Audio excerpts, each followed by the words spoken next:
एक बार लोहे की दुकान में अपने पिता के साथ काम कर रहे एक बालक ने अचानक ही अपने पिता से पूछा, पिताजी, इस दुनिया में मनुष्य की क्या कीमत होती है? पिताजी एक छोटे से बच्चे से ऐसा गंभीर सवाल सुनकर हैरान रह गए। फिर वे बोले, बेटे, एक मनुष्य की कीमत आंकना बहुत ही मुश्किल है। वो तो अनमोल है। बालक ने कहा, क्या सभी मनुष्य उतना ही कीमती और महत्वपूर्ण है? पिताजी ने कहा, हाँ बेटे। बालक को कुछ समझ नहीं आया। उसने फिर सवाल किया, तो फिर इस दुनिया में कोई गरीब तो कोई अमीर क्यों है?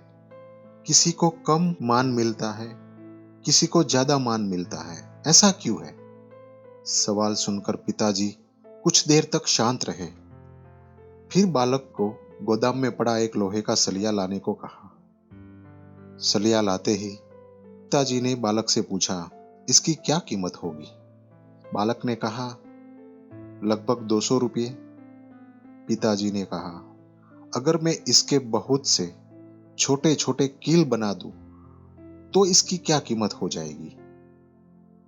बालक ने कुछ देर सोचा और कहा, तब तो ये सलिया और महंगा बिकेगा, लगभग 1000 रुपये में भी बिक जाए। पिताजी ने कहा, अगर मैं इस लोहे से घड़ी के बहुत सारे स्प्रिंग बना दूं तो? बालक कुछ देर गणना करता रहा, फिर एकदम से उत्साहित होकर बोला, तब तो इसकी कीमत 5000 रुपये से भी ज्यादा हो जाएगी। फिर पिताजी ने उसे समझाते हुए बोला, ठीक इसी तरह ही मनुष्य की कीमत इसमें नहीं है कि वो अभी क्या है, बल्कि इसमें है कि वो अपने आप को क्या बनाना चाहता है, क्या बना सकता है। बालक अपने पिता की बात समझ चुका था। दोस्तों, अक्सर हम अपनी सही कीमत आंकने में गलती कर देते हैं। हम अपनी ताजी हालत को देखकर अपने आप को बेकार समझने लगते हैं, लेकिन हम में हमेशा अथार्थ शक्ति होती है।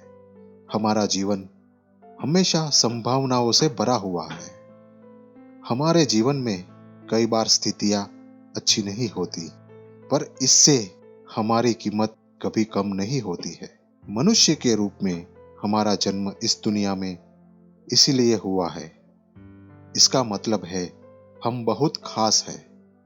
हमें हमेशा अपने आप में सुधार करते रहना चाहिए और अपनी सही कीमत प्राप्त करने की दिशा में बढ़ते रहना चाहिए। दोस्तों, आज की ये कहानी आपको कैसी लगी, हमें कमेंट करके जरूर बताना। और अगर ये कहानी आपको पसंद आई हो, लाइक और शेयर जरूर करना। धन्यवाद।